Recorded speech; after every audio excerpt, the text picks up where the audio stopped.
ഒരു കാലത്ത് മലയാളത്തിലെ യുവതാരമായിരുന്നു റഹ്മാൻ. സുന്ദരം കണ്ണുകളും ആരെയും മയക്കുന്ന പുഞ്ചിരിയും കൊണ്ട് ആരാധകരുടെ ഹൃദയം കവർന്ന നടനാണ് റഹ്മാൻ. 80കളിൽ മലയാള സിനിമയിലെ സൂപ്പർ സ്റ്റാർ ആരെന്ന ചോദ്യത്തിന് മിക്ക ആളുകളും ഉത്തരം നൽകിയിരുന്നത് ഒരുപക്ഷേ റഹ്മാന്റെ പേരായിരിക്കും. പത്മരാജന്റെ കൂടെവിടെ ചിത്രത്തിലാണ് റഹ്മാൻ അഭിനയ ജീവിതത്തിലേക്ക് കടന്നുവരുന്നത്. പക്ഷേ കാലത്തിന്റെ കുത്തൊഴുക്കിൽ റഹ്മാന് അടിതെറ്റി. മമ്മൂട്ടിക്കും മോഹൻലാലിനും ഒപ്പം സൂപ്പർ സ്റ്റാർ പദവിയിൽ എത്തിയ റഹ്മാൻ മെല്ലെ തമിഴിലേക്കും തെലുങ്കിലേക്കും ചേക്കേറുകയായിരുന്നു. സഹനടന്റെ റോളുകളിൽ ഒതുങ്ങേണ്ടി വന്നതോടെ പതിയെ മലയാള സിനിമയോട് വിട പറയുകയായിരുന്നു.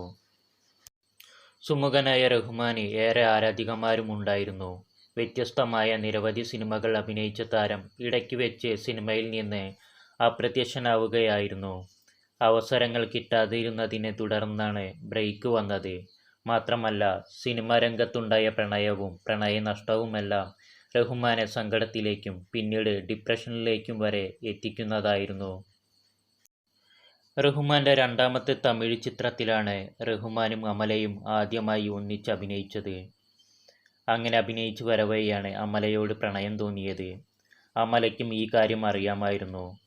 വിവാഹം കഴിക്കാനുള്ള തീരുമാനത്തിൽ ഇരിക്കവെയാണ് അമല അഭിനയ ലോകത്ത് തന്നെ കൂടുതൽ സജീവമാകാനും ഈ രംഗത്ത് തന്നെ തുടരുവാനും തീരുമാനിച്ചത്.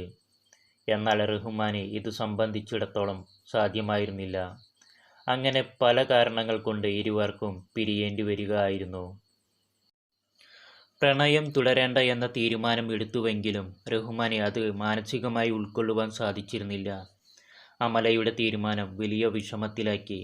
ഡിപ്രഷനിലേക്ക് കൂടി മാറുകയായിരുന്നു റഹ്മാൻ. വല്ലാത്ത നിരാശയിലേക്ക് മാറുകയായിരുന്നു റഹ്മാൻ. പിന്നീട് വിവാഹമേ വേണ്ട എന്ന തീരുമാനത്തിലേക്കാണ് എത്തിയത്.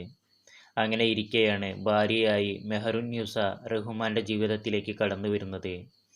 അമലയുമായുള്ള പ്രണയം പോയത് നന്നായെന്നാണ് പിന്നീടുള്ള റഹ്മാന്റെ ജീവിതം തെളിയിച്ചത്. എന്നാൽ സിനിമയിലോട്ട് വരുമ്പോൾ കാലങ്ങൾ ഏറെ പിന്നിട്ടതും താരത്തിൻ്റെ തന്നെ അവസരങ്ങൾ കുറഞ്ഞുവരാൻ തുടങ്ങിയിരുന്നു. എന്നാൽ അന്ന് റഹ്മാൻ പൂർണ്ണമായും സിനിമ കൈവിട്ടില്ല. തൻ്റെ സാമീപ്യം ആരാധകരിൽ കൃത്യമായ ഇടവേളകളിൽ റഹ്മാൻ വ്യക്തമാക്കിക്കൊണ്ടിരുന്നു. ശരീര സൗന്ദര്യം കാത്തു സൂക്ഷിക്കുന്നതിൽ പ്രായം എത്ര തന്നെ പിന്നിട്ടാലും അതിൽ യാതൊരു വിട്ടുവീഴ്ചയ്ക്കും തയ്യാറാകാത്ത താരമാണ് റഹ്മാൻ. ആരാധകർക്കിടയിൽ റഹ്മാന് കുടുംബനാഥൻ എന്ന ലേബൽ ആണ് ഉള്ളത്. മാത്രമല്ല, പല നടിമാരോടൊത്ത് താരത്തിൻ്റെ പേര് ചേർത്ത് നിരവധി ഗോസിപ്പുകൾ ഉണ്ടാവുകയും ചെയ്തിരുന്നു. ശോഭനയുടെയും രോഹിണിയുടെയും ചേർത്തുള്ളവയാണ് അവ. നടി സിത്താരയുമായി റഹ്മാന് നല്ല അടുപ്പമായിരുന്നു. അവരെ ചേച്ചിയുടെ സ്ഥാനത്താണ് റഹ്മാൻ കണ്ടിരുന്നത്. പല പ്രതിസന്ധി ഘട്ടങ്ങളിലും റഹ്മാൻ അവർക്കൊപ്പം നിന്നിട്ടുണ്ട്. പക്ഷേ ഒരു ഘട്ടത്തിൽ അവർ വല്ലാതെ മാറിപ്പോയി. ഒരു തമിഴ് സിനിമയുടെ സെറ്റിൽ വെച്ച് റഹ്മാന് സിത്താര മോശക്കാരനാക്കാൻ ശ്രമിച്ചു. നായകനായ താൻ തൊട്ടഭിനയിക്കാൻ പാടില്ലെന്ന് വരെ അവർ വാശി പിടിച്ച സമയമായിരുന്നു അന്ന്. അന്ന് താരത്തിൻ്റെ നിയന്ത്രണം നഷ്ടമായി.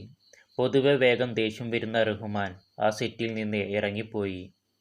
പിന്നീട് പതുക്കെ പതുക്കെ സിനിമയോട് വിട പറഞ്ഞ റഹ്മാൻ വളരെ നാളുകൾക്ക് ശേഷം ബ്ലാക്കിലൂടെയാണ് തിരിച്ചു വരുന്നത്. എങ്കിലും ആ പഴയ താരപദവിയിലേക്ക് തിരിച്ചു വരുവാൻ അദ്ദേഹത്തിന് കഴിഞ്ഞില്ല. ഇപ്പോൾ ഇടയ്ക്ക് ചില മലയാള സിനിമകളിൽ പ്രത്യക്ഷപ്പെടുന്നുണ്ടെങ്കിലും ആ പഴയ താരപ്രൗഢി സ്വന്തമാക്കാൻ അദ്ദേഹത്തിന് സാധിച്ചിട്ടില്ല.